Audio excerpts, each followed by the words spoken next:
اردو ادب میں ممتاز و منفرد مقام رکھنے والے شاعر، ادیب اور مزاح نگار ابن انشا 20ویں صدی کے اردو شعر و ادب کے لیے ایک تازہ ہوا کا جھونکا ثابت ہوئے، جنہوں نے اردو زبان کو بیش بہا علمی و ادبی خزانے سے مالا مال کیا۔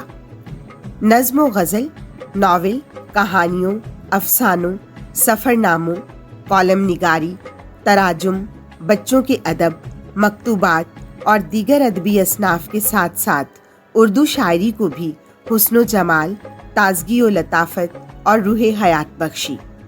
آپ اپنے اسلوب تحریر، انداز بیاں اور منفرد رنگ سخن کی وجہ سے میر، کبیر اور نذیر اکبر آبادی کے ہم کلم شاعر تصور کیے جاتے تھے۔ انشا جی کے کلام کی ایک نمایاں خوبی یہ تھی کہ ان کے اشعار، گیت و غزلیات انسانی جذبات کے قریب تر ہونے کے سبب گویا دل کے تار چھو لیتے۔ زبان و بیان میں اپنے جذبات و احساسات کو بھرپور انداز میں جذب کرنے کی صلاحیت رکھنے والے ابن انشا کا اصل نام شیر محمد خان تھا۔ آپ 15 جون 1927 کو ضلع جالندھر کی تحصیل پھلوڑ میں پیدا ہوئے۔ 1942 میں لدھیانہ ہائی اسکول سے میٹرک کا امتحان پاس کرنے کے بعد امبالہ چھاؤنی میں بحیثیت کلرک بھرتی ہوئے۔ پھر 1946 میں پنجاب یونیورسٹی سے BA کرنے کے بعد آل انڈیا ریڈیو سے وابستہ ہو گئے اور قیام پاکستان کے بعد لاہور آئے تو یہاں کے پرفضا ادبی ماحول میں ہر طرف انجمن ترقی پسند مصنفین کی گونج تھی۔ تو ایسے ہی علمی و ادبی ماحول میں ناصر کاظمی، A حمید، ابراہیم جلیس، اشفاق احمد، احمد بشیر، حمید اختر جیسی قدآور شخصیات کی صحبت و شفقت نے ان کی ادبی صلاحیتوں میں نکھار پیدا کیا۔ انشا جی نے ریڈیو پاکستان میں ملازمت اختیار کر لی اور جب 1949 میں ریڈیو پاکستان لاہور کا خبروں کا شعبہ کراچی منتقل ہوا تو وہ بھی کراچی آ گئے، جہاں شعبہ خبر کو بہتر خطوط پر استوار کرنے کے بعد 1950 میں اس ملازمت سے سبکدوش ہو گئے۔ بعد ازاں پاکستان کی پہلی دستور ساز اسمبلی سیکریٹریٹ میں سینئر ٹرانسلیٹر کے عہدے پر فائز ہوئے۔ اسی دوران 1951-52 میں بابا اردو مولوی عبدالحق کی قربت نصیب ہوئی، جو آگے چل کر گہری رفاقت میں بدل گئی۔ 1955 میں ابن انشا کا اولین شعری مجموعہ چاند نگر شائع ہوا تو ادبی حلقوں میں ایک دھوم مچ گئی۔ اس کے بعد 1961 میں وہ Pakistan council of agriculture research سے بحیثیت اسسٹنٹ ڈائریکٹر پبلیکیشن وابستہ ہوئے۔ اسی دوران انہیں یورپ جانے کا بھی اتفاق ہوا۔ واپسی پر انہیں نیشنل بک سینٹر کا مرکزی ڈائریکٹر مقرر کر دیا گیا۔ اس منصب پر رہتے ہوئے انہوں نے پاکستان میں علم و ادب کے فروغ و ترقی کے لیے گراں قدر خدمات انجام دیں۔ لاتعداد ممالک کے دورے کیے، یونیسکو کے مطالعاتی امور کے سلسلے میں بین الاقوامی فورم پر پاکستان کی نمائندگی کرتے رہے۔ بعد ازاں یونیسکو کی طرف سے فلپائن، سری لنکا، انڈونیشیا اور افغانستان میں سفیر مقرر ہوئے۔ انہوں نے مختلف ممالک کے سیاحتی دوروں سے متعلق اپنی کتاب آوارہ گرد کی ڈائری میں ان ممالک کے حالات کو انتہائی دلکش انداز میں بیان کیا ہے۔ انشا جی نے اردو ادب میں جدت و ندرت اور تازہ کاری و شگفتہ نگاری پر مبنی ایک ایسے انداز کی داغ بیل ڈالی جس کی اس سے قبل مثال نہ ملتی تھی، اور ان کی اسی خوبی کے باعث انہیں 20ویں صدی کی ادبی دنیا میں اہم و ممتاز مقام ملا۔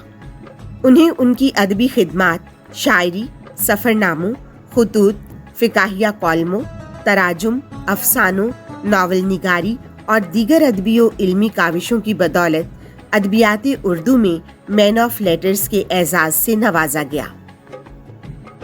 ان کی تصنیفات میں چاند نگر، دل وحشی، بلو کا بستہ، اس بستی کے ایک کوچے میں، آوارہ گرد کی ڈائری، دنیا گول ہے، ابن بطوطہ کے تعاقب میں، چلتے ہو تو چین کو چلیے، نگری نگری پھرا مسافر، خمار گندم، آپ سے کیا پردہ، اردو کی آخری خطاب اور خطوط انشا جی شامل ہیں۔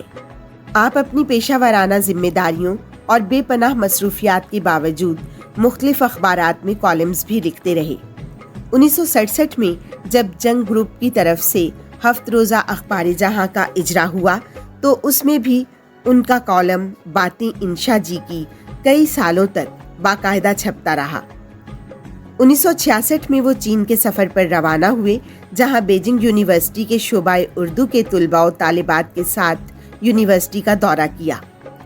چین سے لوٹتے ہی جاپان کے سفر پر روانہ ہو گئے کہ جاپان کے شہر ٹوکیو میں یونیسکو کی طرف سے ایک کانفرنس کتاب کی ترقی و فروغ کے لیے منعقد کی گئی اور اس میں کوریا سے ایران تک کے ادیب مدعو تھے۔ اس کانفرنس میں انہیں بڑی پذیرائی ملی اور یہیں سے انہیں یونیسکو کا مشیر مقرر کر کے افغانستان، انڈونیشیا اور فلپائن کے دورے پر بھیجا گیا۔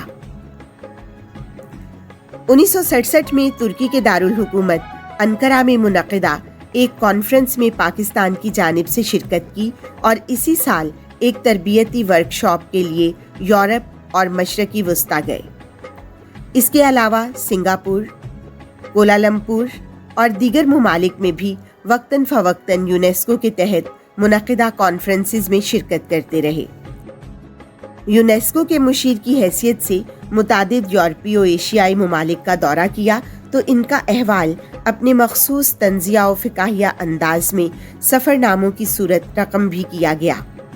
ان کی گراں قدر ادبی خدمات کے پیش نظر 1977 میں انہیں لندن کے سفارت خانے میں تعینات کیا گیا، جہاں اردو مخطوطات کو مائکرو فلم کے ذریعے محفوظ کرنے کا کام ان کے سپرد کیا گیا۔ 1978 میں صدارتی تمغہ حسن کارکردگی سے بھی نوازا گیا۔ ابن انشا زندگی کے آخری حصے میں کینسر جیسے موذی مرض میں مبتلا ہو گئے۔ اگرچہ بحیثیت اعلیٰ عہدیدار وہ مہنگے سے مہنگا علاج کروانے کا حق رکھتے تھے، مگر انہوں نے اپنے ذاتی علاج کے اخراجات کا بوجھ ملک پر ڈالنا گوارا نہیں کیا اور نیشنل ہیلتھ اسکیم کے تحت ہی اپنا علاج کرواتے رہے، جبکہ بیماری کے عالم میں بھی تصنیف و تالیف کا سلسلہ جاری رکھا۔ ان کے مقبول عام اور زبان زد عام کلام میں کل 14ویں کی رات تھی، شب بھر رہا چرچا تیرا، انشا جی اٹھو اب کوچ کرو، فرض کرو ہم اہل وفا ہوں، فرض کرو دیوانے ہوں، ایک بار کہو تم میری ہو، سب مایا ہے، یہ باتیں جھوٹی باتیں ہیں، یہ لوگوں نے پھیلائی ہیں، اور دروازہ کھلا رکھنا وغیرہ شامل ہیں۔ انشا جی اٹھو اب کوچ کرو، اس شہر میں جی کو لگانا کیا، وحشی کو سکون سے کیا مطلب، جوگی کا نگر میں ٹھکانا کیا۔ یہ نظم کہنے کے بعد ابن انشا حقیقت میں اس دار فانی سے کوچ کر گئے۔ اردو ادب کے بے حد مقبول شاعر، ادیب، مزاح نگار، جس نے اپنی زندگی کے زیادہ تر ایام کراچی، لاہور یعنی پاکستان میں گزارے، مگر جب اجل کا وقت قریب آیا تو وہ اپنے وطن سے 7 سمندر پار انگلستان میں مقیم تھے۔ وہیں انہوں نے 11 جنوری 1978 کو لندن میں وفات پائی اور پھر پاپوش نگر قبرستان کراچی میں آسودہ خاک ہوئے۔ ابن انشا جسمانی طور پر ہمیشہ کے لیے اس دنیا سے بے شک رخصت ہو گئے ہیں، مگر وہ اپنی تخلیقات کے ذریعے آج بھی زندہ ہے۔ جب دیکھ لیا ہر شخص یہاں ہر جائی ہے، اس شہر سے دور ایک کٹیا ہم نے بسائی ہے، اس کٹیا کے ماتھے پر لکھوایا ہے، سب مایا ہے۔